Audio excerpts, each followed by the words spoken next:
great to be able to use Google Meet and have it tied to your Google Classroom because you know that all the students in your class are automatically invited into that meeting. But there's also the issue of co-hosts or other teachers who need to be in there with you and managing the meeting and helping out, some of the issues that can arise around that. So let's look at how I can add a co-host and how I would end up actually um, resetting the address here so that I can reset Meet addresses as I go if I get blocked, if I get stopped, if I'm in trouble here. So I've gone to Google Classroom. I've clicked the little dots in the corner when I initially log in and I go to Classroom and I land on this page here. So I'm going to launch my training class for the moment.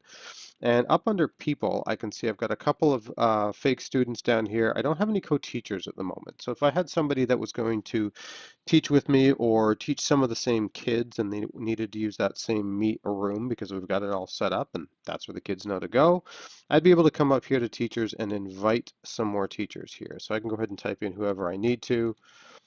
Let's see, Tyndale, I could add Monique possibly and go ahead and invite her and she would be a co-teacher in this classroom. And that's awesome. That's great. It means she'd be able to create meets and these kids could join her. Now, in terms of the meeting itself, when I'm back on my main stream page, there is a nice little meet box right here that I can go ahead and just hit join. It's going to open up my meeting for me, and I can just mute those for now. I can jump into that meeting, and there I am ready to go. Now, of course, my students can't jump in until I have opened the meeting, and that's fine. I'm going to go ahead and have one of my students jump in right now, my fake student.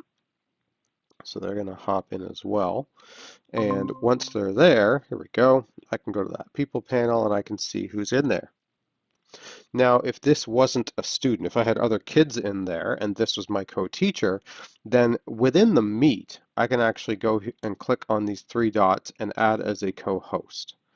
Now, they're already a host if they launch the meeting themselves from Classroom, but once you're in a meeting already, this is the option for adding them as a co-host so that they can also run, say, breakout rooms or mute a student, or I could even leave and leave them in charge and they could continue on, say, with the next lesson if they were in the meeting with me. So that's how I would add them as a co-host in an active meeting. But one of the things that we've seen happening is that when you are back in Classroom here, I'm just going to close this meeting. And in fact, I'm not going to do it this way. This is not the way I want to end a meeting. What I'd prefer to do is come to the bottom here and leave the call and then end the call for everybody. That's going to kick everybody out of the meeting. So they're all gone and that meeting doesn't sort of linger in the background with no host and nobody in it. And the reason for that is we've seen a number of co-teachers, EAs, support people, whoever it might be, come in and try and join a meeting and they get stuck on a screen that says waiting for the host to join, even though there's nobody in a meeting and they are the host. In that case, what you would need to do if I was that supply teacher or co-teacher, I'm going to hit these three dots right on this little box here and go to manage. I'm going to click on the address because it's actually a drop-down list. I'm going to reset that. And it says, are you sure? Yep, let's do it. Okay, that just changed the meeting address. It completely refreshed things. So even if I had not exited correctly the last time, then this is going to be freed up and ready to go. And I can go ahead and say join. And I'm just going to jump right back in. And now that's going to work just fine for me. So I got to make sure I hit this little hang up, leave call type button and actually end the call for everybody. So that I don't run into those problems and don't start causing grief for my other teachers that might be trying to use the same meeting room.